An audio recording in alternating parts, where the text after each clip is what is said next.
Hi, I'm Diane Grover, Cosmetic Chemist, Trainer and Assessor here at the Institute of Personal Care Science. Today I'm going to show you how to make a muscle massage balm. Now let me show you how easy it is to put together. Today we are making a muscle massage balm. If you have a look, we have this beautiful viscous texture, lovely cooling sensation, and beautiful peppermint fragrance. Okay, so to create the muscle massage balm, I'll be using some menthol crystals. The menthol will provide a cooling sensation when it is applied to the skin and will also give the muscle massage balm a lovely minty fragrance. Now, it's important to dissolve the menthol in a solvent first because, as you can see, it's currently in crystal form.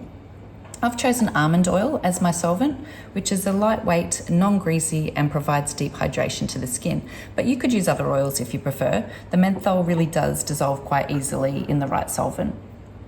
So I'll pop the menthol crystals into the almond oil and set them aside to dissolve. Just give those a little whirl and they will dissolve in time. Now over here I have some caprylic capric triglycerides, which are a lovely light emollient with a beautiful skin feel, which is well suited for a quality massage balm. To that, I'm going to pop in some isomol laurate, which is a silky, non-greasy skin conditioning agent. Then to that, I will add some shea butter, which is a great moisturizer for dry skin. You could use mango butter or a combination of different butters if you like, but it is important to keep the input of butters to a maximum of 10%. And this is to avoid any stability issues due to the low melting point of the butters, particularly if you're formulating in warmer climates. Now, just adding some beeswax, which is a medium strength wax, not too hard, not too soft. The beeswax will increase the viscosity and giving that lovely balm texture. And finally, some hydrogenated vegetable oil, which will help to thicken and stabilize the butter and emollients, giving that massage balm a lovely structure and further increasing the viscosity. Now, I'm just going to pop those on the heat and melt them down.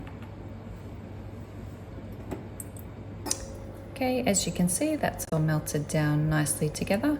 We're now going to take that off the heat and just let it cool down till it's just above melting point before we add the menthol crystals.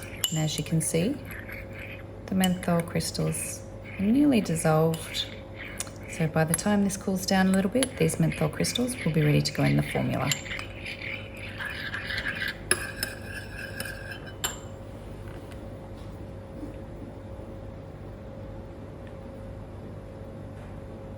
Just remember to continually stir as your product cools down. You can see the formula starting to turn cloudy as the temperature cools down.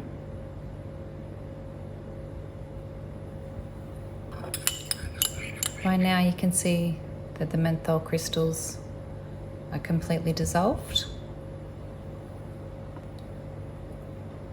Now we're just going to add the menthol to the rest of our formula.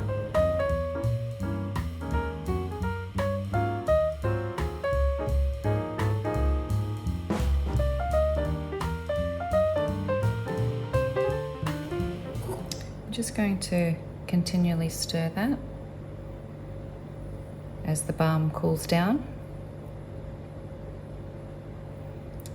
As it cools down, the viscosity will thicken until the following day you have a nice thick massage balm.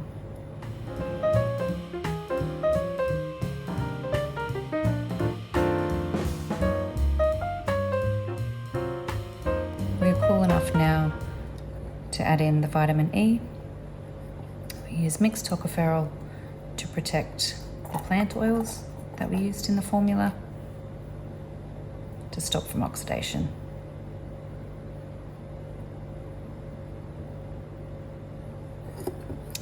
So so that is it. We'll leave that, we'll set it aside until tomorrow. And tomorrow we will have a lovely thick viscous massage balm like this one. See, and that's how easy it is to make muscle massage balm. If you like this video, give it a thumbs up. If you have any questions or comments, please leave them below. Don't forget to subscribe so you can receive notifications on videos just like this, and email us at info@personalcarescience.com.au to receive free formulas and reports. Happy formulating!